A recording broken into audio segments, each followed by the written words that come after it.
Hi, I'm John F. Allen. And I'm R.J. Sullivan. And we're the Two Towers.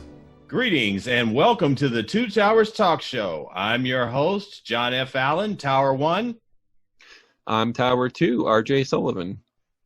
Today we are going to be reviewing and recapping the Orville, Seasons 1 and 2. So for all of you viewers out there who don't know what the Orville is about, let me run down what this show is about. The Orville is a comedic homage to Star Trek, specifically The Next Generation, which originally aired on Fox. The show is set 400 years in the future and follows the adventures of the Orville, a not-so-top-of-the-line exploratory ship in Earth's interstellar fleet. Facing cosmic challenges from without and within, the motley crew of this ship of space explorers will boldly go where no comedic drama has ever gone before. So just in what the show is about, let's talk about who created the show. And it is none other than Seth MacFarlane, who is known for The Family Guy, which is another product from Fox. And Seth MacFarlane not only is the writer and director and creator for this show, he is also its star. And he plays Captain Ed Mercer, who is the captain of the Orville. Adrienne Palacki plays Commander Kelly Grayson. You may know her from Agents of S.H.I.E.L.D. and other geeky comic book portrayals. Scott Grimes plays Lieutenant Gordon Malloy. He is Ed's best friend. And Jay Lee plays Lieutenant Commander John Lamar. We also have Penny Johnson-Gerald, who plays Dr. Claire Finn. And what's amazing about her as an actress is that she starred as Sherry Palmer in 24, the television series, also a Fox series, and Cassie Sisko, who was the wife of Captain Benjamin Sisko on Star Trek Deep Space Nine. So they actually snagged a Star Trek actress for this role. I thought that was interesting. We also have Kai Winner as Ty Finn, one of Claire Finn's sons, two sons, and B.J. Tanner as Marcus Finn, the other son. And we also have Peter Mackin. He plays Lieutenant Commander Bortus, who is an alien from an alien race called the Macklins. And we have Chad L. Coleman, who is Clyden. And we have Mark Jackson, who is Isaac, who is a sentient cybernetic robotic being. And we have Halston Sage as Lieutenant Alara Katan. She is a Zalayan, which is another alien species. What's known about these species is that they are extremely strong with comparison to humans because they live in an atmosphere that allows for them to have stronger musculature. And that's an amazing little side note on there. We also have Jessica Salazar as Talia Kelali, and Norm MacDonald as another comedic actor who's well known, who plays Yaphet, who is like a gelatinous alien. A lot of comic relief there. We'll get into that. And Mike Henry as Dan. So just so you are up and aware about what's going on with the Orville, that is the cast and crew. And that's what the Orville is about. And we're going to be going through these episodes of season 1 and 2. So, RJ, got anything to say before we dive in? Yeah, I am an unlikely fan, as John remembers. I've gone through not being overly fond of Seth MacFarlane. He's mostly stayed off of my radar. I'd seen a few Family Guys and wasn't terribly impressed, and really didn't give him a whole lot of thought. He was a humor of a specific type, and it didn't really work with me a whole lot. So I came into the Orville with a bit of a chip on my shoulder and very skeptical as to how this was going to work. Being a huge Star Trek fan,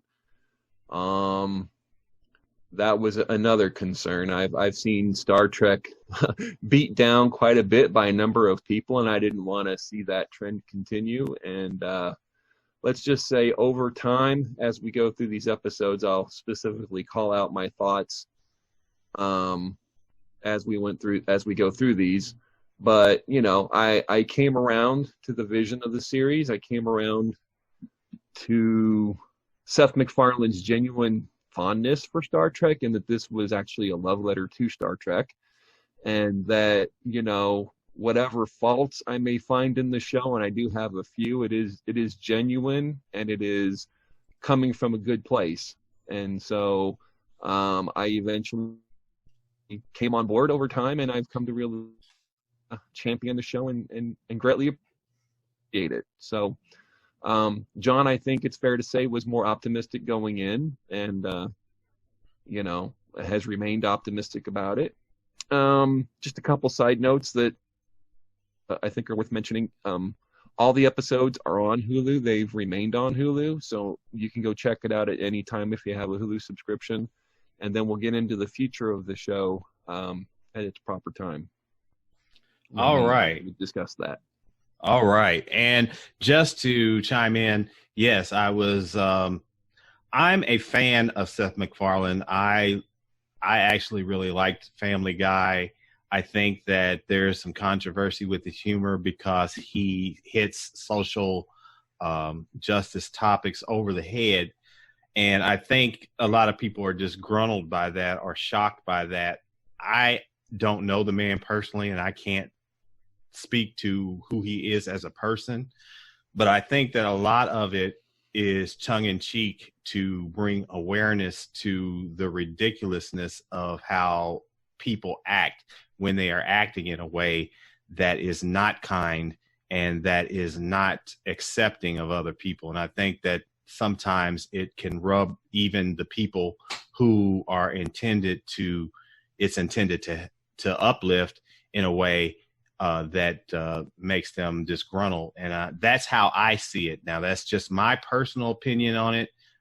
Some of the Family Guy episodes deal with some subject matters that's really, really cuts very close when it comes to religion and sexual orientation and other things like that. I think, and at least I want to hope, that Seth MacFarlane was going in a different direction than a lot of the ways in which it was taken. But all I can say about that is that as a fan of his talent as not only a writer, a creator, an illustrator, and cartoonist, as well as an actor, voice actor, and motion picture actor, he is extremely talented. So if even people who don't like him per se cannot deny that he is a multi-talented person who really took things by storm from the entertainment industry. And I have to give him kudos for that. Even if other people may not like him per se or his brand of humor, there's no denying that he's an extremely dynamic and talented person. And so that being said, when this show was announced, and I saw the previews, I was immediately intrigued. And I have been a fan from the very first episode. Now, like RJ, I have quibbles, and there's some things that went on, specifically more so in the first season than the second season, that I had some issues with.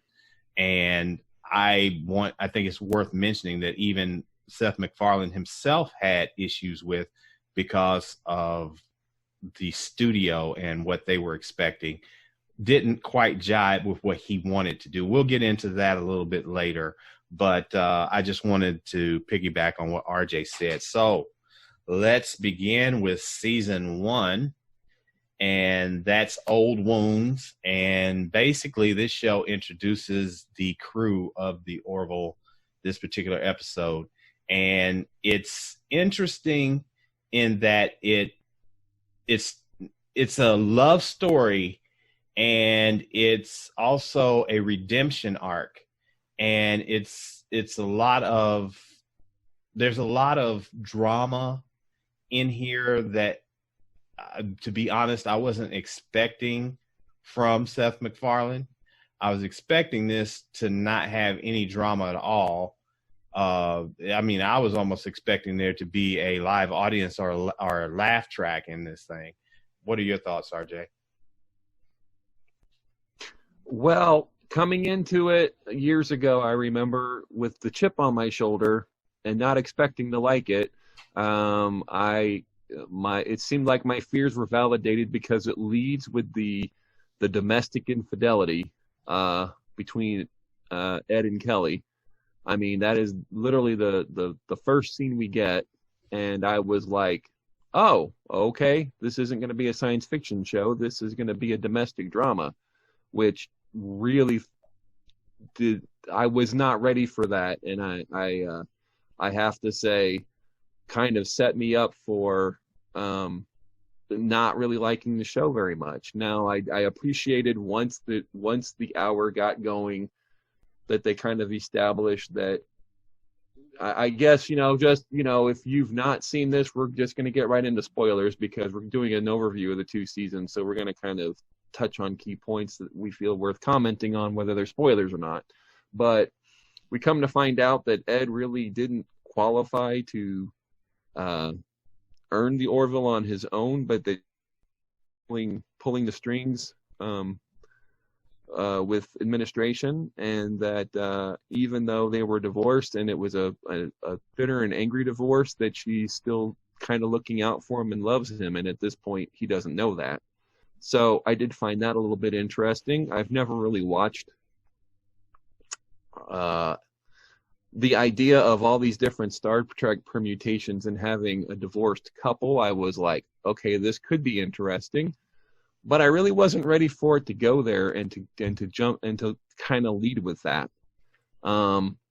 Watching it a second time, of course, I had a better idea of where it was going, but I still think that was an unusual choice, and I'm still not sure it was maybe the best way to the situation. But it did kind of put my own shields up, I guess you could say, and I think that it took me a little bit longer to warm up to it because that is how we started. Yeah, and let me also say that when it comes to that particular dynamic of the show, I thought it was actually interesting. I thought that it humanized the characters and made them a lot more relatable. I'm the type of person who I grew up loving Star Trek, from watching the reruns of the original series and the movies to The Next Generation, Deep Space Nine, Voyager, so forth and so on. That being said, I like that this show tackled something that we didn't see in Star Trek, because it made it its own thing, and it also made it more relatable to me. Having been someone who has been through a divorce and whatnot, it kind of humanized the characters in a way. I didn't want them to be larger than life in this show, and I didn't want them to be iconic like Shatner's Kirk and Picard's and Patrick Stewart's Picard. I wanted them to be flawed in a way that the average person could see themselves in that situation, but also be in command of a starship. And I think that it delivered it for me, and I didn't have any qualms about it at all, really. I thought it was really something that was really a good move, in my opinion. Well, I think there was a concern that aspect of it could take over the show. I mean, they led with it, and I was like, I hope we're not going to watch just 2 people bickering every episode. And the second episode, kind of didn't do anything to alleviate my fears. Let's get into that one where Ed and Kelly end up trapped in a zoo where they're in their old apartment and they end up kind of bickering the whole episode. So it wasn't going well for me, in the first couple, because it seemed like my concerns were going to be validated that this is all the show was going to be about. Now, there were some other things going on at the same time to where I was like, okay, I'll keep giving it a chance. But the first couple, we really weren't off to a really good start for me. I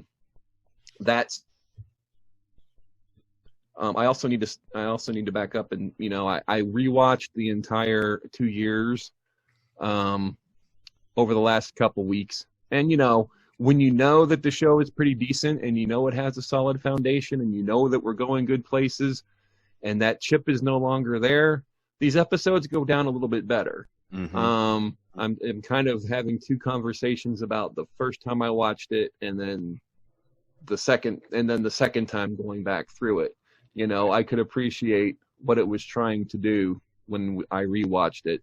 The first time, the first two didn't impress me that much because I still wasn't sure what the show was doing and I wasn't sure that I liked it. And that's understandable. I will definitely say that the first two episodes, while they intrigued me enough to continue, they weren't the best episodes of this series or of this season, in my opinion. But I get where you're coming from. And yeah, I did not want War of the Roses in space. Exactly. That was not what I was wanting. And I was hoping, like you, but I was a little bit more optimistic that it would happen based upon what I had read, that wasn't going to be the case. And it wasn't. It eventually, they turned this around. The show in and of itself, let me say that this is where what the producers and the studio wanted differed from actual vision that Seth MacFarlane himself had. Seth MacFarlane wanted this to be a more serious drama with comedic elements, but the studio was banking on people wanting this to be more comedic, like the Family Guy, because that's what MacFarlane's other works had displayed. And they didn't anticipate on MacFarlane's range as an actor outside of the comedic. And the tone of the show was very over the top this first season. There were a lot of dick jokes. Let's just put that out there. Let's get the elephant which in I the room. Commented on at the time. I was Right. like, here we go. It's going to be Star Trek with dick jokes. And I'm Right. interested in that. And that turned me off. And I'm someone who really liked this show from the very beginning, but that was turning me off. Yeah. And with that being said, it was like, okay, I like this show. They just need to tone down that. And they needed to put just a little bit more drama, tighten up the writing. And I think, in my mind, I was thinking this could really be a good show. Yeah. I think that they listened. Someone told them, and they decided, okay, Seth, we're going to let you go into this next season, and we'll get into that a little bit later. But they righted the ship, but they even started doing it within this season, and that leads to the third episode, which is titled About a Girl. Now, this has Lieutenant Bortus, who I explained was an alien, and his mate, Clyden. Now, to give you an overview of the alien species, they are the Macklins. And basically, the Macklins, they're a species that is only male, and they reproduce male to male. And now, that's not to say that there aren't natural born females. Sometimes there are, but they are a mutation in their species, how they look at it. And so if a child is born female, then that child has a corrective surgery, much like a circumcision, at birth to, correct it. I know the circumcision is different, but it's just like they do it as when they're babies so that they don't even know anything about it. Yeah. And there's a controversy between the parents, Bortus and Clyden, as to whether or not they want their child to be raised as a female or to conform to the societal decree of the Moclan race and have the surgery to switch the gender. And what intrigued me about this particular episode is that it really dealt with some of the stigmas of what goes on today with the identity of people as it relates to gender, and it relates to sexuality and other things. And this is where I think MacFarlane really wants to make a statement about this in a positive way, although sometimes the jokes are over the top. In the past, this particular episode, though, I don't think that I didn't feel that the jokes were over the top. I felt like that they were actually genuine. What were your thoughts? Wow, this was the first. Okay, I don't know about your Facebook page, but mine lit up when this thing aired. This is the first episode where I was like, oh, this was the first time where I was like, okay, we're gonna really tackle the hot button topics, the things of the day, which is what Star Trek was always known for doing. I also found it interesting that he was writing the line between how the crew members personally felt about it and what a quote quote federation or a union, I believe they call themselves. Mm-hmm. How do you approach this as the idea of this is their society and we kind of have to be hands off, but we personally find this objectionable. And they didn't play it entirely for laughs. I don't believe that they played it for laughs at all, really. They really dug in, looked at all sides, and went with an answer which I know upset a lot of viewers and stood by that. And I was like, okay, all right, well, if you're gonna have the balls to go there, at least you stood by your decision. And I felt the way the episode actually played out, I think that that's what if we look at what a federation would do, a Federation starship, and they were confronted with such a thing, I felt much the way that where the show seemed to come down on. I'm not happy about it. I think it's the wrong choice, but this is it. Our hands are tied, and this is what we have to do. And I give Seth MacFarlane early credit. This was the first time I was like, well, you took on something, and I admired that. This was the first one I kind of admired. I can't say I 100% liked it. I still wasn't on board, but I went, well, this could be interesting if this is the sort of thing we're doing. Well, from a storytelling perspective, I think, and we're going, and just to let our viewers know, RJ and I have been friends for years, so we're going to have differing opinions on stuff. So it's just part of who we are, and but from a storytelling perspective, I think that they did everything right here, even including the fact that they ended up going with having the sex or the gender change operation. And the reason why that I think was the right choice is because it's going to be brought up later on, and it involves a story arc that needed to be told. And I think that the writing for that and the decision with this in this episode being made set the tone for the other episodes, and it set the tone for the series in a lot of ways, especially as we enter into season 2, that had they not made that particular decision in this episode, it wouldn't have rung as true for me as a viewer.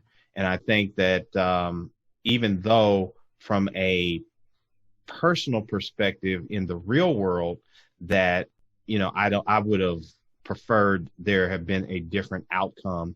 I think from a storytelling perspective and from the idea of respecting other people and their belief system and their own laws when you're dealing with alien cultures, you have to unfortunately accept the good and the bad, and it may be a bitter pill to swallow. Yeah. While you can still voice your objections to it, you have to give way to the authority of other cultures, even though those cultures may have things going on that are barbaric. Now, you can offer shelter within your own community if that's what you so choose. But when it comes to a situation like this show, where you're dealing with a union of planets, then it becomes a lot more tricky because they haven't sought asylum. And so that becomes a whole different thing. I think that this, like you, RJ, this particular episode was like, now they're really dealing with some hot button, serious issues. And it was interesting to see how they played that out. And I thought that this was like the episode in this season that made me think I'm doubling down on my position with this show, and I'm committed to seeing it through and moving forward with it. Yeah, no, I actually don't disagree with anything you said. I still wasn't 100% on board because I wasn't sure what the norm was going to be, but I was like, okay, more of this and less of some of the other things, and I could be on board, and we're going to get there. So I don't have much to say about episode 4. That's the one with the bio ship, Kelly being captured, and the dictator zealots is the notes I have about it. I thought it was a lot of well-worn cliches, and I don't remember being terribly impressed with it. And rewatching it, it still was just okay for me.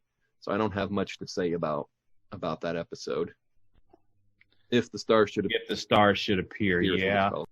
That's pretty much it. Although I will say this as a little trivia side note, the voice for the computer on that particular episode, and I think subsequent episodes, is provided by Seth MacFarlane's real life sister. Mm-hmm. And her name is Rachel MacFarlane. I thought that was interesting. Yeah. A little tidbit of information there. So he was able to get his sister involved, who has been a voice actress for other Seth MacFarlane projects, just FYI. It's interesting in that it mirrors Star Trek when you had Majel Barrett being the voice for the computer and playing Nurse Chapel, if I'm not mistaken. Yes, that's correct. The original series, and she was married to creator Gene Roddenberry, who there's an element of closeness when it comes to certain things within the show, and I thought that was interesting, the little dynamic that played in this show like it did with Star Trek, the original series. So we'll go to episode 5, which is Priya. And so with episode 5, you've got Ed, the captain, who becomes smitten with a captain of a stranded ship. And his ex-wife and first officer, Kelly Grayson, she's thinking that there's more to this person than meets the eye. And let me just say that one of my favorite female action actresses appeared as Priya, the character Priya, and that's Charlize Theron. And let me just say that this show does not disappoint with its cameos and with its guest stars. It basically, they grab a lot of well-known talent for this show, and that in and of itself is another layer of why I enjoy this show as much as I do. So with that being said, this particular episode, this is the first woman that Ed has gotten romantically involved with or has had any type of significant attraction to since his divorce from Kelly. and he immediately sees Kelly's objections to this woman as just blind jealousy. And Sure. that, becomes an issue. It also helps Priya in her behind the scenes or underhand machinations as she's plotting to do what she wants to do.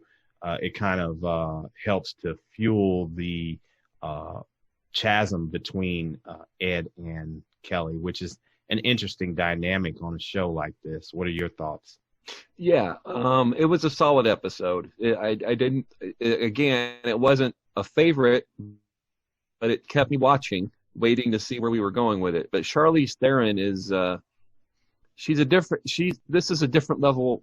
This is a different caliber of actress. I did not expect to see someone of her pedigree showing up on the Orville. I know that she has a geek side to her. I know she's done some robot chicken voices on occasion, but to be a guest star on television when she is essentially a movie actress was very surprising. Someone of that caliber to show up on a program like the Orville and play the part pretty straight and play it well, in a story that was, pretty solid. Nothing, it didn't blow my mind, but I was like, okay, well, that's some solid science fiction. This all kind of, this is where I was really starting to appreciate that he's trying, although I didn't think it was all that successful up to episode 5, but he's trying to do some good science fiction here, and he's trying to do something that Star Trek fans will appreciate and enjoy. And I haven't talked about the visual effects up till now, but the visual effects are stunning. The actors down the line are very enjoyable, and the music is incredible as well. So I mean, I right off the bat, I was enjoying the production value. But we've had all kinds of Star Trek guest stars up till now. We've had some of your expected comical actors making appearances up till now, but that one made me pause, because now we're getting some pretty high caliber talent to come onto the program. So I think for that, it's worth noting. Right. And just as a little bit of tidbit of trivia as we go through these episodes, last episode that we spoke of, the If the Stars Should Appear, there was a cameo by Liam Neeson at the end of that episode. And right, that's true too. That was something that I thought was interesting, that they got high caliber actors who, as RJ had stated, are normally big screen actors. And now, and I want to make a distinction between that, because that was essentially a cameo. And Charlize Theron is in most of this episode. I mean, she had to show up probably for all the filming days, whether that be a week or 6 days or whatever. I mean, that was a commitment from an actress who, one would think in theory has better things to do. So clearly this was something she wanted to do and went out of her way to do. So, kudos to her. Right. And this isn't Charlize Theron's first go with, or last go with science fiction, as she's appeared in Prometheus, which is like a prequel to the Alien movies, and also to the Mad Max Thunder Road, I think it is. Sure, yeah. So she has some cred where science fiction is concerned. And little geek blood in her, one suspects. Yes, absolutely. And also, this is another tidbit of trivia. Jonathan Frakes, a.k.a. Commander Riker, yes, from The Next Generation, directed this particular episode. That's right. I remember that now. Yes. So not only is this show pulling actors from, the big screen and from Star Trek in and of itself, but also having them to guest direct episodes. I think that basically let me cut in here real quick, John. Brandon Braga from the Next Generation production staff, I believe his name shows up pretty regularly on those credits as one of the exec producers, and I think a consultant in season 2, if I'm not mistaken. Yes, and that's definitely worth noting. And I would like to also say that all of that being taken into consideration makes one wonder, and it definitely made me wonder that, you know, these creators, these performers, they saw something of value in this show, and that helped to reinforce my own feelings about this. If they saw the value, and I was seeing the value, but you know, there were issues like we will get to that I had with the show. It just made me feel like that this was something that was going to develop into something a lot bigger and a lot better down the line. So, yeah. The next episode is Krill. Now that's episode 6, and that basically introduces a new species to the show, new to us, not new to the Union, you know, or any of the characters. And this species reminded me from Star Trek, because a lot of this stuff is going to be based of, you know, it's like it's a homage to Star Trek, and it reminded me of the Cardassians from Deep Space Nine.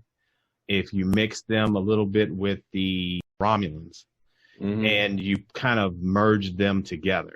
You're right. And put that species. They were very warlike, very aggressive, but they were very calculating too. And so that all being said, we have Ed and Gordon are sent on an undercover mission to infiltrate a Krill ship, obtain a copy of their Bible so that they could use this as a weapon against them should there be a war or anything like that, and they would be able to have some type of upper hand. And it's interesting that when they go undercover, Ed grows close to someone there, yes. one of the members of the Krill race, a female, and there's some genuine respect there, but there's also the inevitable betrayal when it is learned by this female Krill that Ed is actually human working with the Union and looking to obtain something that obviously they don't want them to have. And it's interesting that it's almost like a Cold War situation between the Union and the Krill race, that they haven't really had an all-out assault on one another, but both parties have their fingers on the button. And I think that has a lot of historical value in how they set this up.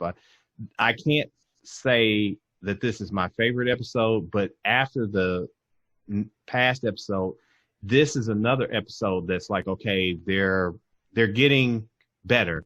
They're upping their game. They're moving into interesting territory, and they're keeping me invested. What about you? Yeah. Well, you know, any show is as good as its villains, and the Krill, this was the first time we spent any time with them. There's much made of their religious fanaticism, and that seems to be a focal point. I don't know if that's Seth MacFarlane personally. I know that he has atheistic tendencies, but he tends to straw man some of this a little bit, and he does in other episodes as well, and that didn't really bother me. What I did like about it was the fact that at the end of the episode they have to make a decision about basically killing most of the people on the ship or letting them attack a colony. And although they make the correct choice to stop the Krill ship and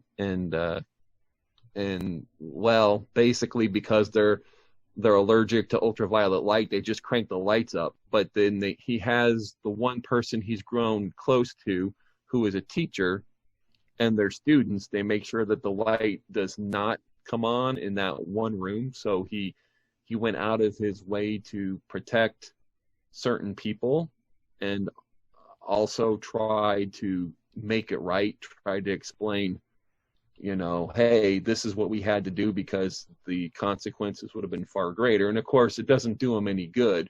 But I like seeing Ed's humanity trying to wrestle with a no-win situation.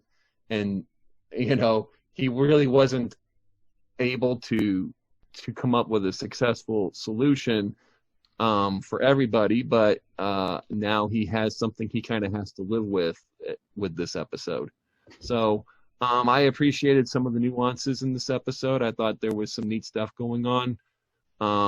Obviously, we're 6 episodes in, and I was still watching, and I was starting to come around, but I hadn't quite been swayed yet the first time around. Gotcha. And like I say, we come at this from different perspectives, and which is fine. And I think that adds to our show, and it adds to our viewers being able to see 2 different sides of things. Sometimes at this point, I was fully vested. I was ready for more. I still had my issues, but it seemed as though this was the start of a turn for me. And I was feeling something in the air with this show at this point that made me think, okay, someone somewhere has said something to somebody, and they're starting to reach into their potential here. And this is really going to be one of my favorite shows. Now, let me also say that the Star Trek shows that have aired, I wasn't really that big a fan of the Enterprise. I liked it enough to where I watched it, but it wasn't the Next Generation or Deep Space Nine by any stretch of the imagination. It was something that was there to watch, and I enjoyed it enough for what it was. That's kind of what Star Trek was by that time. Right. There's something there to watch. Its glory days were long behind them by the time we got to Enterprise. Right. So yeah, go on. I definitely agree with you on that. But then you had Star Trek Discovery, which came out. And Star Trek Discovery came out around the same time as the Orville. Yeah. And I felt myself enjoying the Orville more than I did Discovery, which I thought was very strange. I have strong thoughts on that. And I was like, there's something wrong. There's a disturbance in the universe here. I want to table that discussion until we've gone through the episodes, because I have strong thoughts on why that is. Okay. Yeah, but it's definitely something worth mentioning. The Two Towers Talk Show is sponsored in part by OG Nerds, a new social media community dedicated to nerds of a certain age, 40 and over, although all are welcome. Members are encouraged to share articles and links on their favorite nerdy topics such as animation, anime, art, books, writing, comics, manga, movies, music, sports, tech, science, TV, video games, RPGs, and more. Be sure to visit them on Facebook, Twitter, and Instagram. The Two Towers Talk Show is sponsored in part by Showtime Cinema in Mooresville, Indiana. Their friendly staff is always willing to go the extra mile to make your movie-going experience an enjoyable and memorable one. Enjoy the comfort of their new cushioned seating in their spacious auditoriums, and while you're there, be sure to stop by the concession stand and purchase some popcorn where real butter topping is an option. They're located at 300 South Bridge Street in Mooresville, Indiana. We hope to see you at the movies.